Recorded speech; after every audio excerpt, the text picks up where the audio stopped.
Well, hello. Thank you guys so much for coming to this first night of this West Seattle reading. So, about 14 years ago, I moved to Seattle and thought that I had found the most beautiful place in the world until I moved to West Seattle and realized it was actually the most beautiful place in the world. I am these days so West Seattle that I not only live in West Seattle, I live at Youngstown Cultural Arts Center, which is artist housing, and I teach poetry to the 3rd, 4th, and 5th grade at Lafayette Elementary School. And I also have a studio space at a place called Geno Mai, which is part of West Seattle Christian Church. Had sort of a space that they wanted to give to artists to use. These days I get to be walking down the street and have little kids yell, "That's the poetry lady," out the window.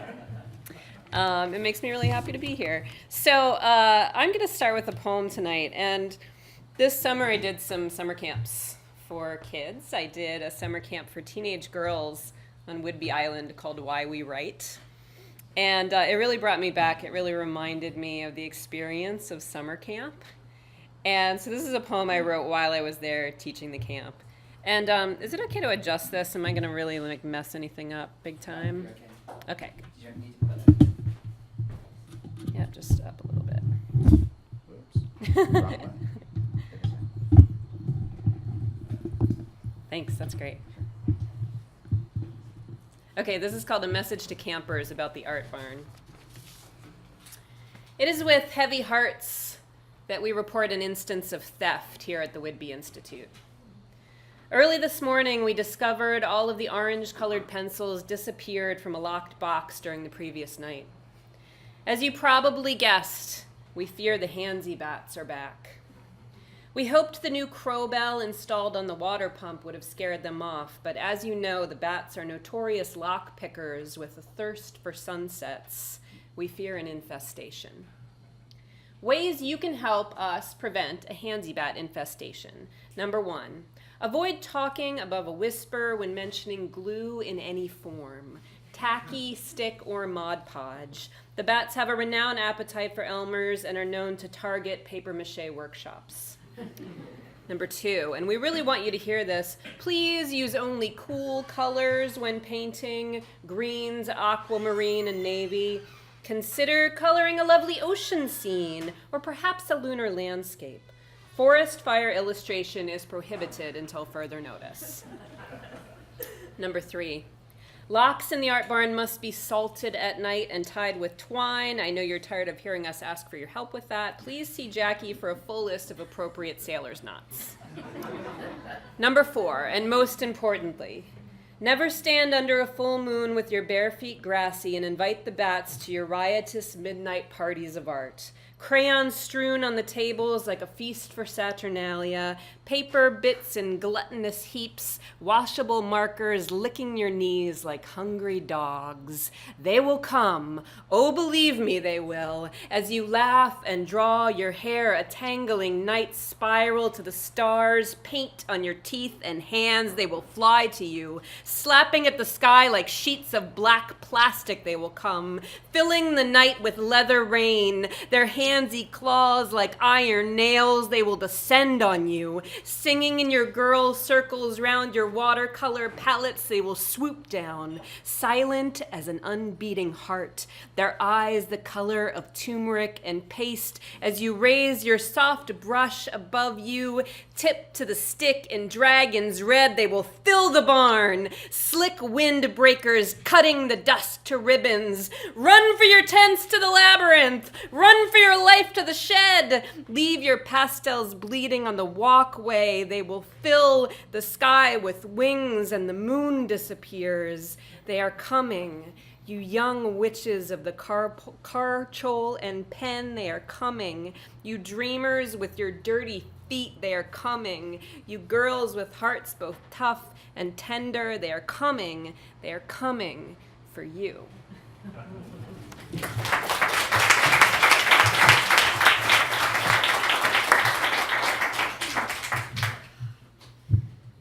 Karen, it's so great to read with you. Same here. So great to be here. Thank you all for coming. Thank you for having me. It's such an honor to be reading at the inaugural event. It's great to be in West Seattle. This place is great. I don't live in West Seattle, but I used to drive around here a lot late at night. That sounds shady, but it's actually not. There's a chapter of my book where I'm driving around aimlessly trying to clear my head, and it takes place in Magnolia, but I did a lot of that in West Seattle. As you know, it's beautiful, and it's a good place to clear your head in the middle of the night. So, very happy to be here. I'm going to read tonight from My Body is a Book of Rules, my memoir.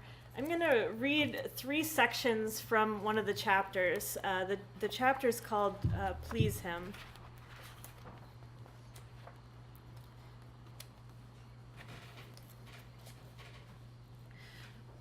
For 8 years, the teachers at my Catholic grade school stuffed my skull with anything that would fit, starting with phonics, kindergarten, then quickly pressing in the history of the Revolutionary War, first grade, the corporal works of mercy, second, long division, third, Lenape history, fourth, human reproduction, fifth, cell biology, sixth, and sentence diagramming, seventh. My dad's Catholic school education had been structured but thorough, and my parents wanted to place me in a setting where my growing brain could absorb multitudes. Our teachers challenged us to retain as much as possible. Our brains were empty vessels with stretchable walls. Every day I was sent home with a backpack so heavy that I developed chronic back pain at age 11. And my doctor suggested that I carry my textbooks in a rolling suitcase. A proposal I rejected. I didn't need help becoming any more of a freakish nerd than I already was.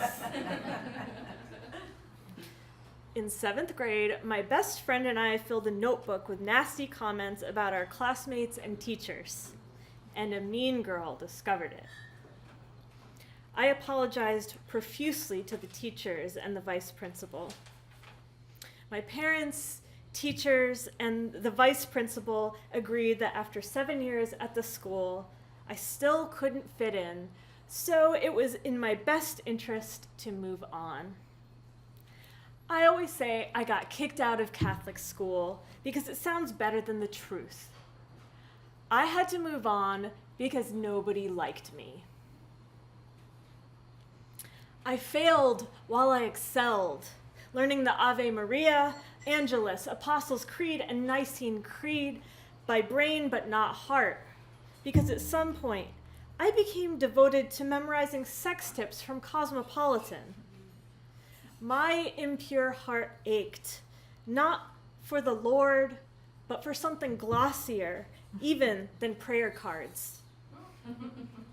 Cosmo was full of good tips I needed to know about if I was going to be good in bed and worthy of love. I knew that sex could happen at any time, with anyone. And I had to be ready to please any man who might have me. My glasses saw through the atmosphere. Children, we were told over and over, are little lambs, our vessels, our innocence, not yet spoiled by the world. As a child, I was charged with the task of keeping my soul pristine as I grew. Around me, I saw fiery souls, angry souls, souls already dying. Mine began to oxidize as it touched the stale New Jersey air.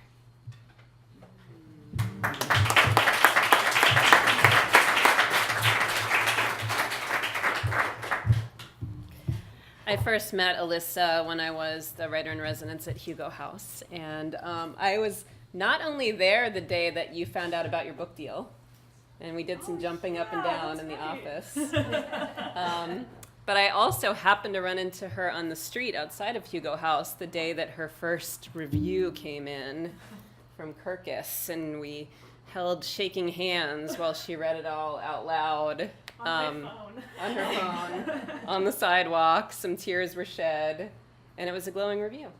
So it was nice that we got to celebrate that. So I'm going to read the first chapter. It's not long, don't worry, out of my new young adult novel, Starboard Murphy and the World Outside. There's not a lot you need to know before I start reading it about the book, but I will tell you that it does take place in Washington State. It starts off, it's about a girl who grows up on a commune, and it is it's set in the present day, but it is a 1960s commune that has sort of recently come upon hard times. And so you'll notice some unusual names in the book. And the story starts off on the family's farm near Bellingham.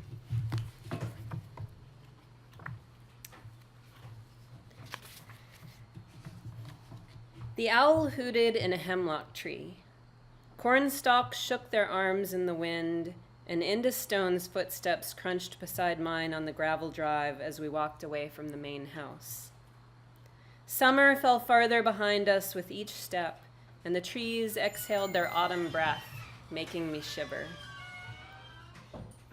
Everyone was in bed but the young people. Story night had ended hours ago, and my heart raced like something was chasing me. The moon was as perfect and white as a buttercup hen's egg.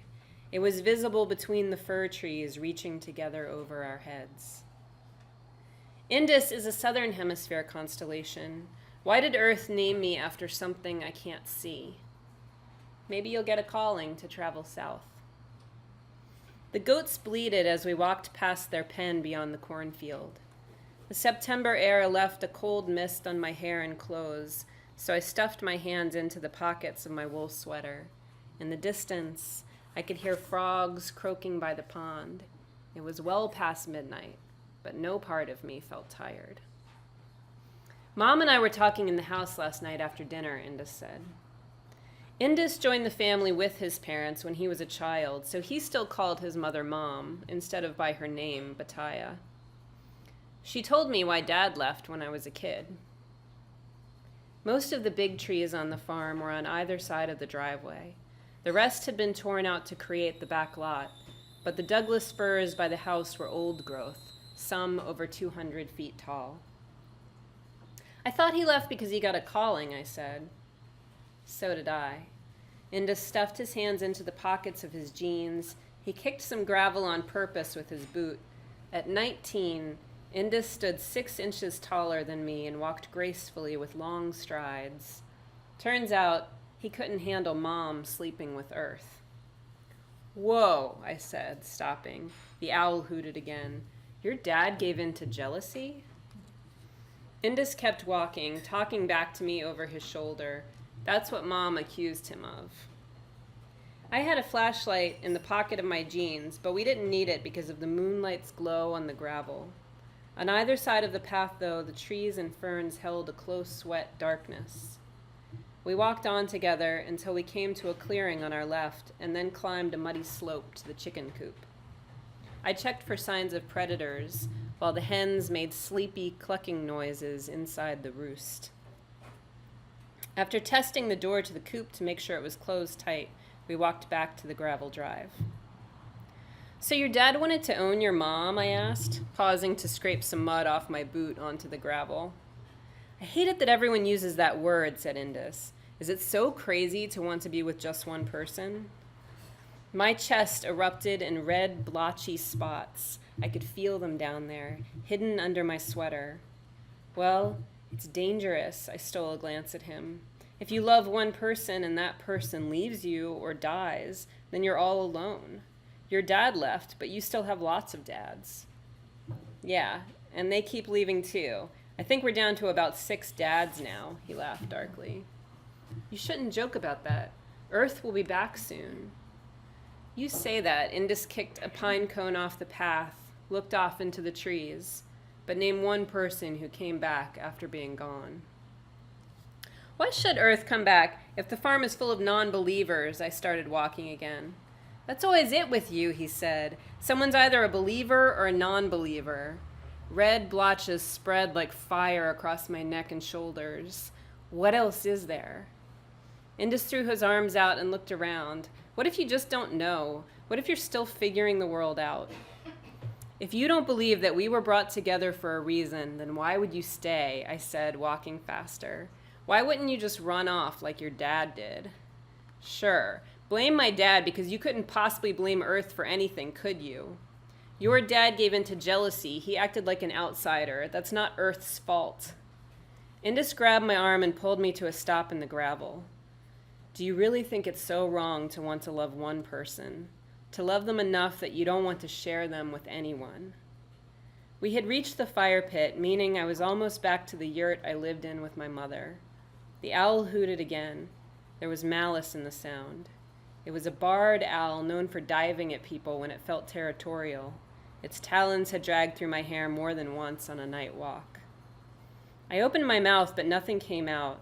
It felt like a bird had flown from a fir tree into my throat and down my chest, flapping its wings where my voice should have been. You can't doubt Earth. You have to keep believing in him, I said.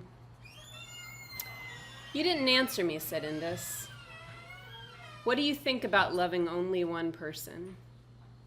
I had loved one person my whole life, and he was in front of me, talking about love and sex and love in the dark under the moon. Jealousy does seem destructive, I said, but I guess I can't really imagine loving more than one person. That's when Indus Stone, chest thick as a tree trunk, pulled me into a hug that left only my toes on the ground, his arms around my shoulders so all I could do was snake my hands up his back. I put my nose into his shirt and inhaled. Nothing existed but the egg moon and the gravel noise and his smell. Then he did something I'd been dreaming he would do since I was old enough to braid my own hair. He kissed me. Gently at first, so our noses touched and our chins and lips pressed together. It was sweet. It was so sweet I thought it might kill me the way too much chocolate can kill a puppy. And I don't know how long we kissed like that, 100 hours, until something started heating up, like sticks rubbing together to make smoke. And I pulled my arms from under his and wound them around his neck. And then we were kissing ferociously, our lips wet and tense. There was some gravel noises, and then my back was against a Sitka spruce, and the sap was grabbing at my hair. Our hands started searching each other's bodies for something. I reached under his sweatshirt and felt the muscles of his chest connect with the muscles in his arms. We gasped and clawed at each other, and I wouldn't have cared if a brown bear was scratching the other side of the tree, or if the owl was flying toward us with his talons out. I wouldn't have stopped. But Indus finally backed away and unwound my body from his. I was 16, and it was the first time a boy had ever kissed me. I would have followed him anywhere that night. To the barn, to the orchard, on a deer trail across the border to British Columbia. But Indus said, well, okay, good night. Like we had just been shaking hands, and his boots graveled off toward the sanctuary, and I guess I must have stumbled toward the yurt village because I ended up at my door, but I don't remember opening it or taking off my boots. I do remember my mother rolling over on her cot when I entered, and the sticky sap in my hair getting on the pillow, and the raw skin on my lower back where it had rubbed against the bark, and trying to get my heart to slow down and go to sleep, thinking of nothing but him.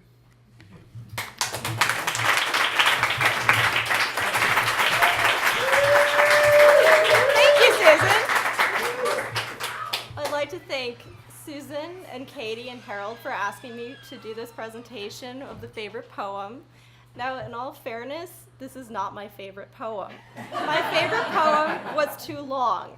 I do invite you to go online, look it up. It's available for free. It's called What the Dragon Said, A Love Story by Catherine M. Valente. It's wonderful. However, it was too long, so I chose a poem that kind of changed my life in a way.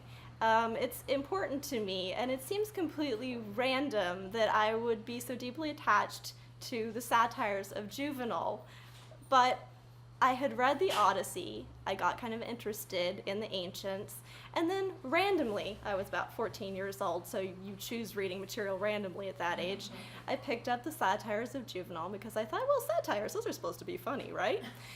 And I got sucked in because I realized, especially in this wonderful translation by Peter Green, how relatable the people of the ancient times were, how quirky and human they were, and so pretty much exactly like us in every way, even if the specific things that they had to deal with were different. Like, we don't have to worry about the social status of eunuchs or, the proper arrangement of orgies or anything like that. But the ideas that he's talking about and the way that he kind of mocks them are very familiar to us. He was kind of the Stephen Colbert of his era, basically.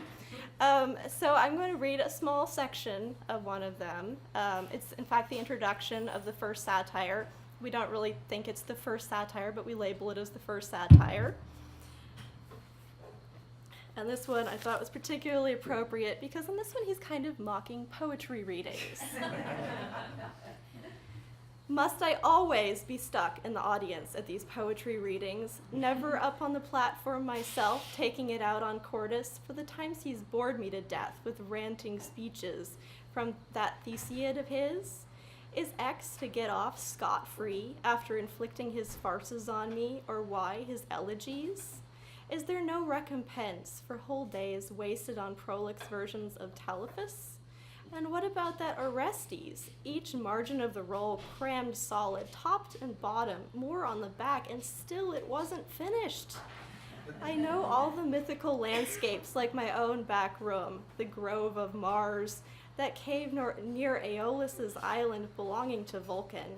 The stale themes are bellowed daily, and rich patrons' colonnades, till their marble pillars crack with the surfeit of rhetoric. The plane trees echo every old trope, what the winds are up to, whose ghost Iacchus has on his hellish rack, from what far country the other fellow is sneaking off with that golden sheepskin. The monstrous size of those ash trees the centaurs used for spears. You get the same stuff from them all, established poet and raw beginner alike. I too have winced under the cane and concocted advice to Sulla. Let the despot retire into private life, take a good long sleep, and so on. When you find hordes of poets on each street corner, it's misplaced kindness to refrain from writing. The paper will still be wasted. Why then have I chosen to drive my team down the track which great Lucilius blazed?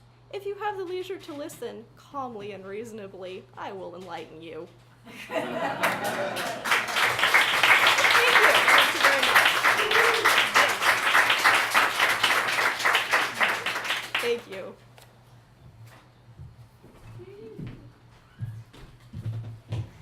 Thank you, Emma. And if you want to see Emma again, you can check her out at Pegasus Book Exchange, which is right next to Easy Street, or near Easy Street. And we have some poets and some novelists who I hope will enlighten us some more, although I don't see them at the moment. Is Karen Finneyfrock and Elissa Washuta still here? Or have you gone off? All right, they're here. Please give a hand to Karen and Elissa.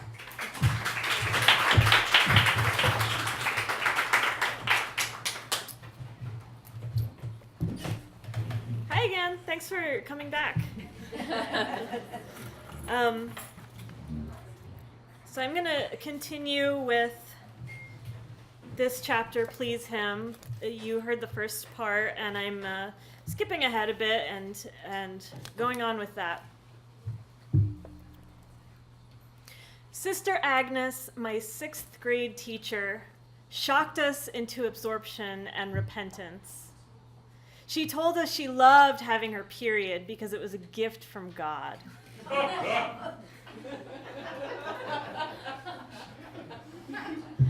She projected hand-drawn fetuses onto the pull-down sheet over the blackboard. Every day of 6th grade religion class, we took Bibles off a cart and readied ourselves for random sword drills, our Bibles being our swords in the fight against sin. During the lesson, she would call out a book, chapter, and verse, and we would look it up. The first to find the passage would read aloud. I desperately wanted to be fastest and read God's words back to him. I was good at learning and memorizing. I was afraid of judgment coming, first from the Lord, then from the men, and I did what I could to prepare myself. I studied and waited for the afterlife. My belief in Christ and the Virgin pressed against every fiber of my green plaid jumper as I grew. When I was in grade school, my confessions always came out the same. Bless me, Father, for I have sinned. My last confession was a month ago. I fought with my brother and disobeyed my parents, and I took the Lord's name in vain. Penance. Say some prayers. Absolved. I was generally honest in confession, but I never wanted to tell the priest that I made my Barbies have sex with each other. Sometimes girl on girl even. So I left that out. My last confession took place 10 years ago. I have broken most of the commandments many times, as have most adults I know. But I haven't killed, haven't stolen, and in my mind, this makes me a good person. But to God, I am not good. The four great virgin martyrs of the early church are Lucy, Agnes, Agatha, and Cecilia. I always pictured them as slender-faced women with flaxen hair, their bodies swallowed by yards of cloth, their tiny, crushable features lit up by circular halos stationed behind their heads. Each saint looked exactly like any other, and their stories were difficult to distinguish too, each one blending astounding piety with unspeakable violence. Repeated failures to chop off Cecilia's head, the de-breasting of Agatha, the piercing of Lucy's eyes with a fork. Agnes, at age 12 or 13, was dragged naked through the streets of Rome to a brothel where she was to be de-virginized so she could be lawfully executed according to Roman policy of the day. Some say she grew a coat of hair as she prayed, a heavenly defense mechanism. Others say the men who attempted rape were blinded. An attempt to burn her at the stake was unsuccessful. The beheading, however, worked. Maria Goretti, born 1890, martyred 1902, patron saint of rape victims, was, alongside fetuses, Sister Agnes's object of most intense devotion. When Maria was 12, as she sat on the veranda of a barn at her parents' farm, some neighbor boy of 20 tried to get her to bring him to her bedroom. She refused, so he dragged her. He tried to rape her. She fought. He stabbed 14 times. Then he left. She bled out, but not to death, not quite. Death came the next day in a hospital bed. Last words, she forgave the guy and prayed that God would too. The guy went to prison for 30 years. Maria's mother lived to attend her daughter's canonization. The rapist became a Franciscan. He died with a picture of Maria on his nightstand. Sister Agnes said that we were supposed to live by Maria Goretti's example. We were supposed to cross our legs, clamp them shut with steel. We were supposed to guard our chastity with our lives. It made sense. My body was a book of rules, my heart the spine, my skin plastered with pages. Written on each one was the text that held the world together. Do not steal. Do not lie. Do not swear, disobey. Do not get angry. Don't even let your thoughts go bad, or the poison will fill your veins. Above all, do not fuck.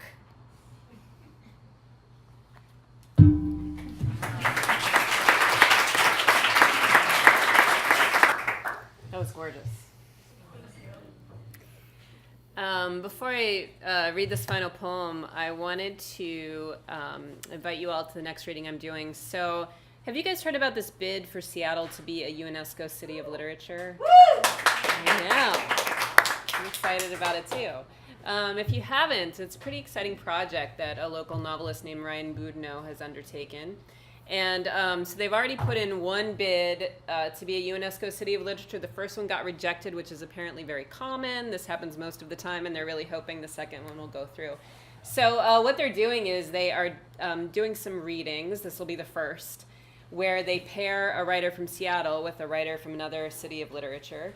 So they are bringing a writer named Bragi Olafsson to Seattle from Iceland.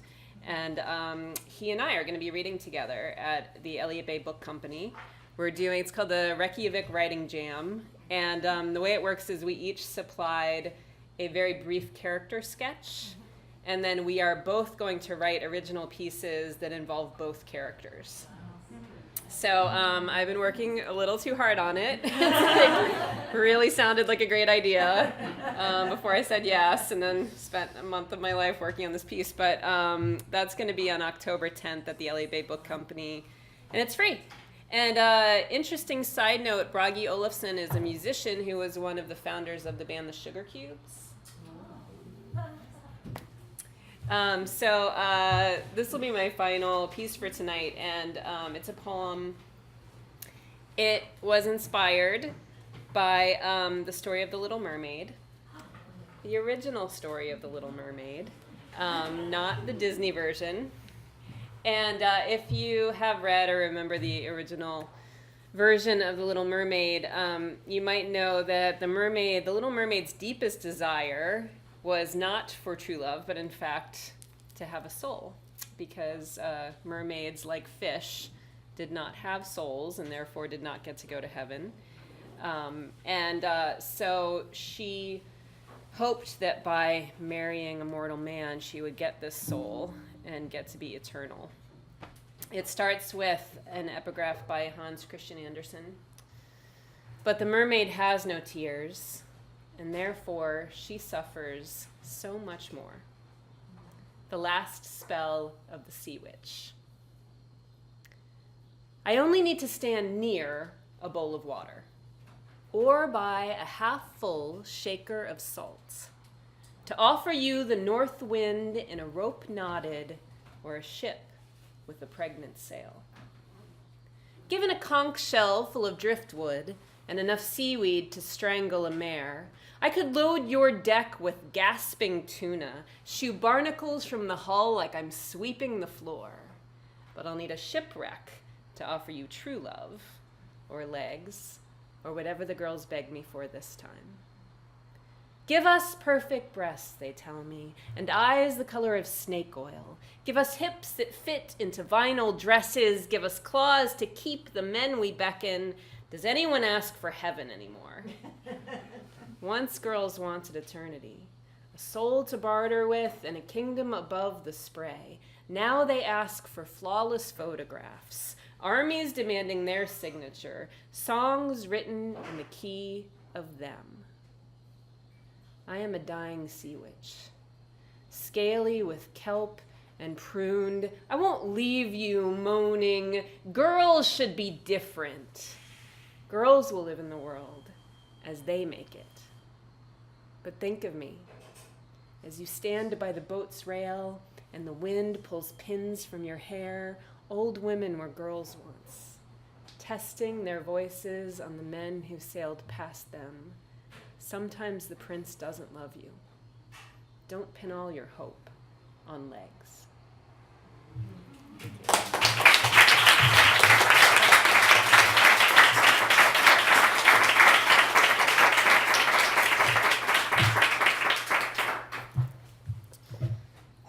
It's been such a pleasure reading with Karen and just having our pieces wrapped around each other. It's been awesome. This is my last segment, if please him. When the nuns found out I was Cowlitz Indian, they offered me Blessed Kateri Tekakwitha, the Lily of the Mohawks, as a spiritual guide. I knew nothing more than that she was holy and that I was to ask her to speak to the Lord on my behalf. On prayer cards, she was rendered with deep honey skin and delicate anglicized features. Behind her twin braids shone the circular halo that adorned the heads of all saints. She was Indian, and I was Indian, so the nuns thought I would respond to her. They never told me about the smallpox scars that disfigured and half-blinded her, Mohawk accusations of sorcery and promiscuity in response to her conversion, or her self-mortification practices that included whips, hair shirts, iron girdles, and beds of thorns. Catherine, post-conversion, could withstand up to 1,200 self-induced lashes at a time. Prolonged fasting brought clarity. Hot coals brought her closer to God. While Kateri's bloodletting had once taken traditional Mohawk forms, Jesuit priests supplied all the instruments of self-ravage that a good Catholic girl might need to purify her dark native heart.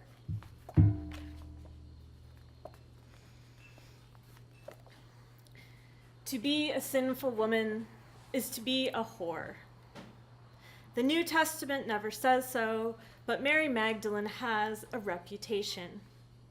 Woman's sin is sexual. So, even though there's no biblical evidence of Mary Magdalene's sluttiness, we believe that it is so. Mary Magdalene and Jesus were tight, leading scholars to speculate. All that we know about her is what we place into the marginal white space in the New American Bible. Even though she wasn't a prostitute in life, she sure is treated like a hooker now. See The Last Temptation of Christ, Jesus Christ Superstar, and The Passion of the Christ. Mary sits in heaven with her hair down past her shoulders among the girls whose breasts are just beginning to grow, whose hymens still guard the span of the chastity they died for. Mary lived to see her body break and heal, to change over the years, to become immaterial. She lived to see God die. In heaven, she feels no need to cross her legs at the knee. Mary of Egypt, patron saint of penitence, is likely the slut earlier Catholic scholars confused with Mary Magdalene. Just as Mary Todd Lincoln shouldn't be confused with Mary Kate Olsen, Mary of Egypt was a separate woman from a different time with a different agenda. I never learned about her in Catholic school, maybe because she wasn't important. Maybe because keeping track of so many different women named Mary was too much to ask of school children. Maybe because she made it okay to sleep around as long as penance eventually comes. Born around 344, died around 421, Mary moved to Alexandria at age 12 and started sleeping around. She didn't fuck for the money, she said. She wanted it, loved it, couldn't get enough of it, so she went to Jerusalem for the Feast of the Exaltation of the Holy Cross. It was an anti-pilgrimage. She wasn't looking for salvation. She was cruising the pilgrims. Something happened. Visions, forces, and she repented. She crossed the Jordan River to live like a beast in the desert. When Saint Zosimus found her, she was naked, more animal than human, clairvoyant. She could walk on water. I try to explain this away with what I know, petit mal seizures maybe, because I can't believe in superpowers. Zosimus left and returned to find her dead. With the help of a passing lion, he buried her.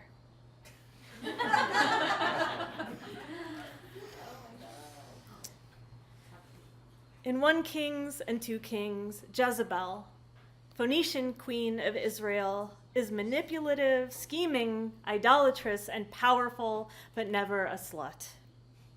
Like Mary Magdalene, she has become a slut in our eyes millennia after her story first emerged, but since she worshipped Baal and never the Lord God, her redemption can only be secular and feminist.